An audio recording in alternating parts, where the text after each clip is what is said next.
There's an old saying about the destination only being half the fun. The journey there is really the other half. And that's absolutely true this morning as we jump on the Rocky Mountaineer for a 2-day trip from Vancouver to Calgary, where we are going to pass through some of the most spectacular scenery Canada has to offer.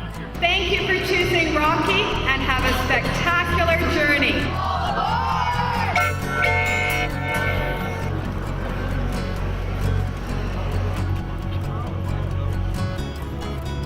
Welcome to the Rocky Mountaineer. We have 2 rules aboard the Rocky Mountaineer. First and most important is to have a good time. And the second is calling out wildlife. If you see any wildlife at all, please don't hesitate, yell it out. We won't laugh at you if it was just a cow or a horse. Hopefully we'll be seeing a lot of eagles and ospreys today. So it looks like a beautiful day. I look forward to 2 days with you, we all do. And we'll be underway shortly. Lovely way to start the day. Little orange juice and champagne. Some call it a mimosa. I call it breakfast. Thank you very much. Thank you. This is great. Oh, we're full town all locked up. So we'll just wait till everybody gets their orange juice and bubbly, and then we'll have our toast. Again, welcome. Cheers. One nice side note. I couldn't have champagne and orange juice if we were going flying, could I? You do a lot of here. One more, please. Well, wait here.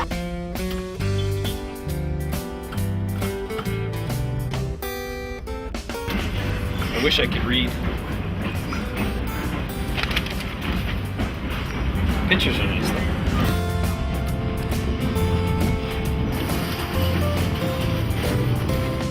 So this Rocky Mountaineer trip is broken up into 2 days. The first day we go from Vancouver to Kamloops, we stay overnight there, and then we continue on from Kamloops to Calgary the second day.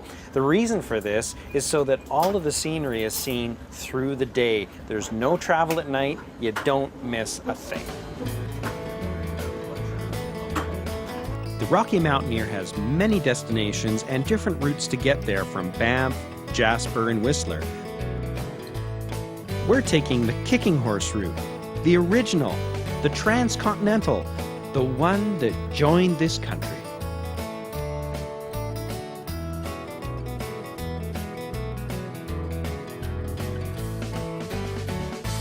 You're seeing the Canadian Rockies and Western Canada from an entirely different perspective, not just by driving and, you're not worried about are we there yet, you're not worried about, looking at the GPS and seeing, the route that you're taking. You're just in total relaxation. You have your onboard attendants taking care of you and you're seeing the beautiful scenery outside the window. And the other thing is the cuisine. It's bi-regional cuisine on the train. You're dining on things like Pacific salmon while you're traveling through British Columbia and things like bison while you're in Alberta. So the cuisine is really a flavor of the province itself. All right, ladies and gentlemen, we're coming into the beautiful Fraser River Canyon here. As you can see off the right-hand side.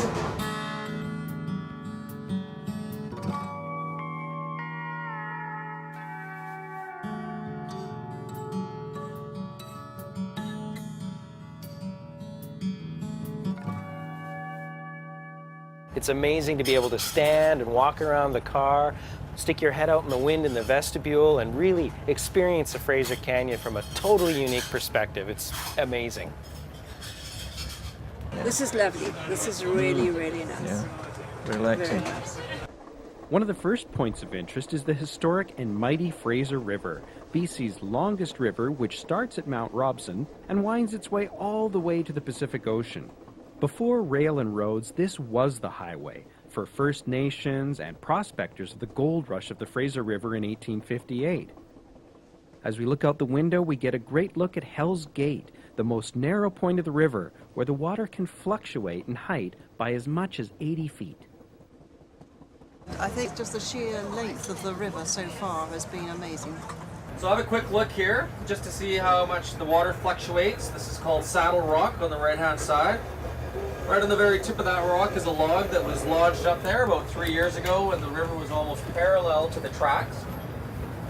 It's just acres and acres and acres of forest, and I sit here wondering just how many square miles there are in the world that have never had a human footprint on them. I just think it's awesome, the size of it all. So as we've been going along, they've been providing really interesting tips about our surroundings and some of the area and some of the history, and I thought it was all off the top of their heads, but they've actually got a book with all the secrets in it.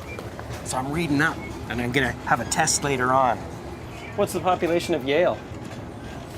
2,600.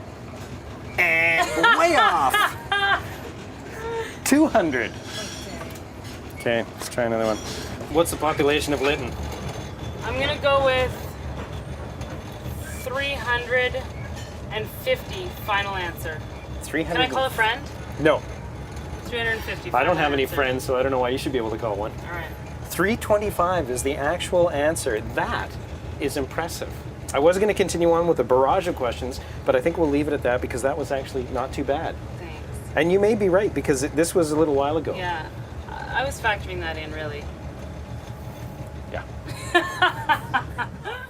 I tell my friends that I'm semi-retired because I work 7 months a year, 12 days a month. So, and of course, working with all these great people here that I've become fast friends with.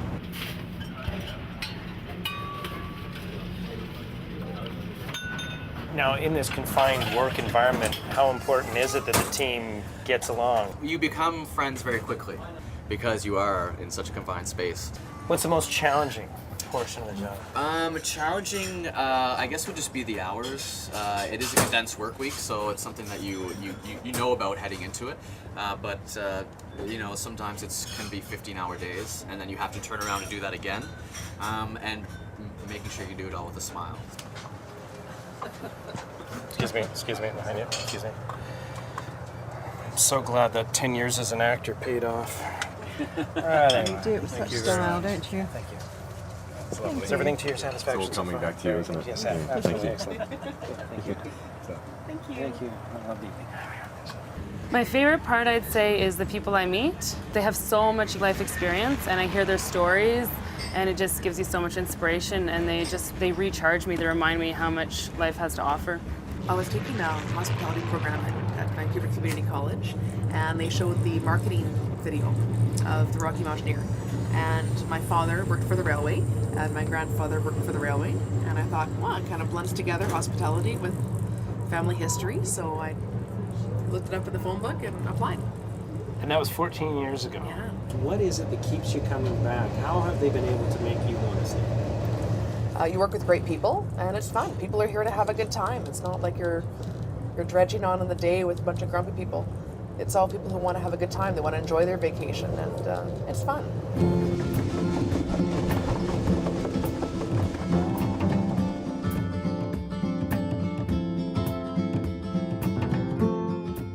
Well, that's day one wrapping up. We've left Vancouver and we're almost into Kamloops, but tomorrow is the really big show where we get to see the Rocky Mountains up close and personal on the Rocky Mountaineer on Wings Over Canada.